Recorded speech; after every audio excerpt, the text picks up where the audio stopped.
මේ පැත්තේ කොහොමද මේ මේසන් බාස් කෙනෙක් දවසට පඩිය කීයක් ගන්නවද? කීයද දවසේ පඩිය? 4500 5000යි නේ. ඔව් 5000 වගේ තමයි යන්නේ. මම හිතන්නේ අපි හිතමු 4500 නෑ. 4000යි කියලා හිතමු. මේසන් බාස් කෙනෙක් දවසට 4000ක් අරගෙන මාසේ දවස් 30ම වැඩ කරොත් පඩිය කීයද? 4000න් 30 1,20,000යි මරු වැඩේ නේ. හිතන්න දවස් 10ක්ම නිවාඩු දානවා.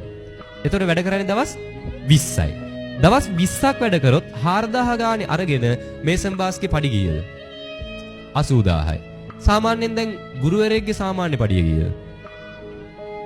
50 කීයද? මත සාමාන්‍ය ගුරුවරයෙක්ගේ 55 60ක් වගේ යන්නේ නේ. ඔව් සාමාන්‍ය ගුරුවරයෙක්ගේ 60ක් 65ක් වගේ යන්නේ. මේ දැන් බලාගෙන ගියාම වැඩියෙන් පඩිය අරන් තියෙන ගුරුවරයද මේසන් බාස්ද? එහෙනම් අපි වැඩියෙන් මහන්සි වෙනවනේ අපේ දරුවෝ ගුරුවරු කරන්නද මේසන් බාස්ලා කරන්නද?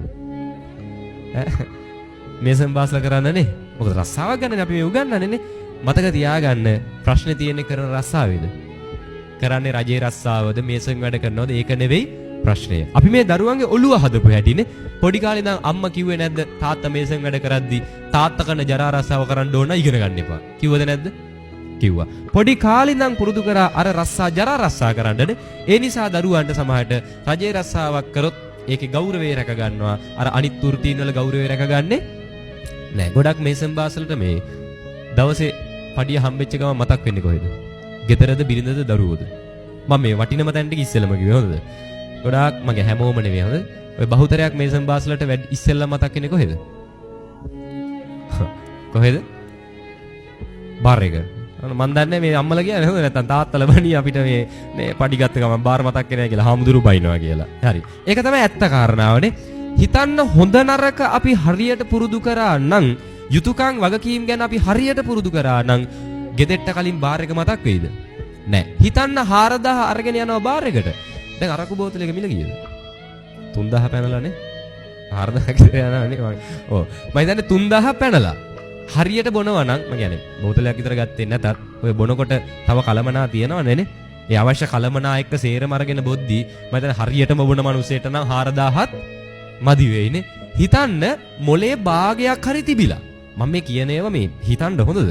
මොලේ භාගයක් හරි තිබිලා අර මිනිස්සයා 4000ම වියදම් කරන්නේ නැතුව 2000ක් බොණ්ඩ වියදම් කරා කියලා හිතන්න. 2000යි. හරිද?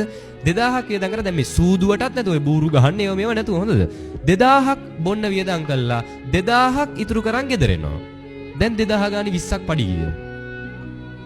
2000 ගානේ 20ක් කීයද? 40000යි. දැන් මේ කීයක් පඩි ගත්ත මිනිස්සයටද 40000ක් ඉතුරුනේ? 80ක් පඩි ගත්ත මිනිස්සයට මං කියන්නේ මොලේ භාගයක් හරි තිබ්බොත් හොඳද? 40ක් හරි ඉතුරු වෙනවා. දැන් ඔය 40න් ගෙදෙට්ට කන්න බොන්න ගෙනියන්න ඕනේ, දරුවන්ට අවශ්‍ය දේවල් දෙන්න ඕනේ, උගන්වන්න ඕනේ, බිරිඳට අවශ්‍ය දේවල් ගිහින් දෙන්න ඕනේ, වාහනේ වාරික ටික ගෙවන්න ඕනේ, ගත්ත ණය ටික ගෙවන්න ඕනේ, මේසන් බාස් වෙලා අනික් ගෙවල් වල කපරාරු ගැහුවට ගොඩක් මේසන් බාස්ලාගේ තමන්ගේ ගෙදර කපරාරු ඉවරක් නෑ. ඒක ගහගන්නත් ඕනේ. මේ හැමදේම කරන්න ඕනේ කියලා මතක් වුණාම පුළුවන් ද 40000න් කරන්න? බෑ. දැන් ප්‍රශ්න පිට ප්‍රශ්න එනවද නැද්ද? එනවා. ණය ටික හිර වෙනවා, වාරික ටික හිර වෙනවා, දරුවන්ට උගන්න ගන්න පොතක් පතක් අරන් දෙන්න සල්ලි ටිකක් නැති වෙනවා, කන්න බොන්න සල්ලි ටිකක් නැති වෙනවා, ගෙදර බතක් උයන්න සල්ලි ටිකක් නැති වෙනවා. දැන් ගෙදර ප්‍රශ්න එනවද නැද්ද? ප්‍රශ්න පිට ප්‍රශ්න එනවා. ප්‍රශ්න ආපු ගමන් ගෙවල් වල තාත්තලව පිට කරන්නේ කාගෙන්ද? අම්මලගේ පිටින්නේ, දරුවන්ගේ පිටෙන් පිට කරනවා. ඊට පස්සේ ප්‍රශ්න වලට විසඳුම විදිහට මරු තාත්තලා පිට ඉන්නෙත් නේ. හරිද? ආයි මොකද කරන්නේ? ප්‍රශ්න වලට විසඳුම විදිහ ආයි ගිහිල්ලා බොනවනේ. හරිද? මාර විසඳුම් තියෙන්නේ අපිට. බීලා ප්‍රශ්න දාගෙන ආයි ගිහිල්ලා බොනවා. දුප්පත් කමින් අන්ත දුප්පත් කමට අපි වැටෙනවද නැද්ද? වැටෙනවා. පොඩි කාලේ මේ දරුවන්ට හරි කියලා දුන්නා නම් පුතේ මේ බොන එක මෙහෙම හොඳ වැඩක් නෙවෙයි. මේකේ ඉතුරුවක් තියෙන්න ඕනේනේ.